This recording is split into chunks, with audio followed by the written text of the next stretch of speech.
பெந்தகோஸ்து என்னும் நாள் வந்தபோது அவர்கள் எல்லாரும் ஒருமனப்பட்டு ஓரிடத்தில் வந்தாங்க. என்ன பண்ண வந்தார்கள்? எல்லாரும் ஒருமனப்பட்டு. ஒரு இண்டிவிஜுவலாக இருந்தால் அவருக்கு என்ன இருக்கணும்? தாகம் இருக்கணும்.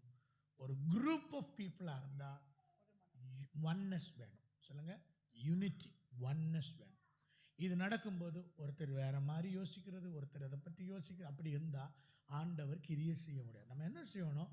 நம்ம ஜஸ்ட் வி ஆர் ஹியூமன். எனக்கு புரியாட்டி கூட ஆண்டவரே நான் அமைதியாக நான் விட்டு கொடுக்குறேன், உங்கள் விருப்பம் என்ன நடக்குதோ நடக்கட்டும்.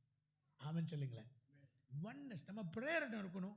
அந்த வாக்குத்தத்தம் நிறைவேறும். அப்போ பெந்தகோஸ்து நாளில் அதில் எவ்வளோ பேர் இருந்தாங்க? 120 பேர். யாரெல்லாம் இருந்தாங்க?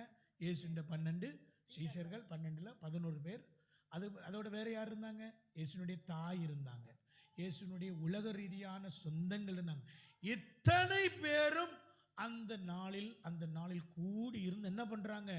இந்த வாக்குத்தத்தம் நிறைவேறணும்னு சொல்லி ஜெபம் பண்ணிகிட்டே இருக்கிறாங்க. நல்லா சொல்லுங்கள், ஒருமனப்பட்டு ஜெபிக்கும்போது ஆண்டவர் அந்த வாக்குத்தத்தை நிறைவேற்றும். இப்போ சபையில் ஒரு பெரிய எழுப்புதல் வரணும், ரிவைவல் வரணும். ஃபஸ்ட்டு எனக்குள்ள தாகம் இருக்கணும்.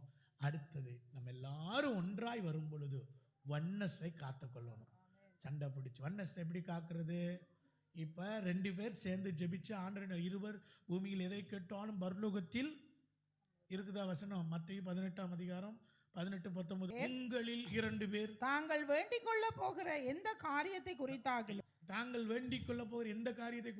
பூமியிலே ஒருமனப்பட்டிருந்தால் பரலோகத்தில் இருக்கிற என் பிதாவினால் அது அவர்களுக்கு உண்டாகும் என்று சொல்லுகிறேன். ஆமென்.